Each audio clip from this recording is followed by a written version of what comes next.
কেউ কে তার সন্তান হারাতে হয়েছে, মার কোল ফাঁকা হয়েছে, তাই না? রক্তের বদলে রক্তের উপরে দাঁড়িয়ে আজকে আমরা এই বিজয় অর্জন করেছি, ঠিক কিনা? সাধারণ মানুষ, এই 3 নম্বর ওয়ার্ডবাসী, এই মোরগঞ্জবাসী অধ্যক্ষ আব্দুল আলিম স্যারের উপর আস্থা এবং বিশ্বাস রেখেছে। আমরা এখানে যারা আছি প্রত্যেকে দাঁড়িপাল্লার কর্মী, আমরা সকলেই কাঁধে কাঁধ মিলে মানুষ আমাদের উপর আস্থা রেখেছে, বিশ্বাস রেখেছে। আমরা এখন থেকে শুরু করে 5 বছর সেই আস্থা বিশ্বাস আমরা রাখবো ইনশাআল্লাহ। বিশৃঙ্খলা হট্টগোল আমরা করবো না। এখান থেকে আমরা যাব, কেউ কোনো স্লোগান দেবেন না। স্লোগান আমরা দিতাম, কিন্তু আসামের বিরুদ্ধে নিষেধ আছে, এজন্য আমরা কেউ স্লোগান দিব না। আমরা এখানে অনেক তরুণ প্রজন্ম আমরা আছি, অনেক বিধ আনন্দ উৎফুল্ল হবে।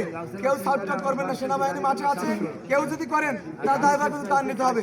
আমরা কিন্তু আমরা তাকে ধরাই দেবো কেউ যদি বিশৃঙ্খলা তৈরি করে। সকলকে বিনীতভাবে অনুরোধ করবো, আমরা এখানে থাকবেন, সবাই সুশৃঙ্খল আমরা হেঁটে যাবো। আমরা প্রমাণ করবো, 3 নম্বর ওয়ার্ডবাসীকে জানিয়ে দেবো আজকে এই বিজয় যদি তাদের হতো, আমরা এখানে 3 নম্বর ওয়ার্ডবাসীকে বাড়িতে থাকতে পারতো না। সেই জবাব আমরা ভালোবাসা দিয়ে দিতে চাই। আমরা চাই তারা ভালো হোক, আমরা চাই তারা ন্যায় ইনসাফের পতাকা তলে আসুক। ভালোবাসা দিয়ে তাদের আমরা শিক্ষা দিতে চাই, ঠিক কিনা? আমরা সবাই উপজেলা মাঠে যাবো ইনশাআল্লাহ।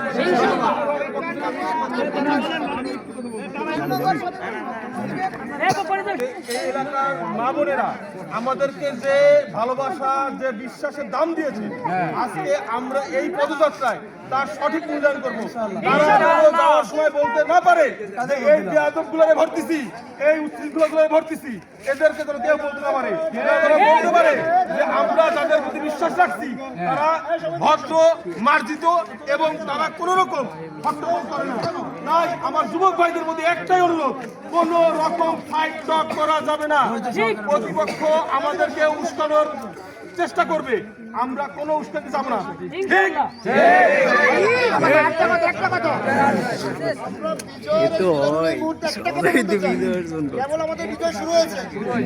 বিপুল ভোট পাইছে।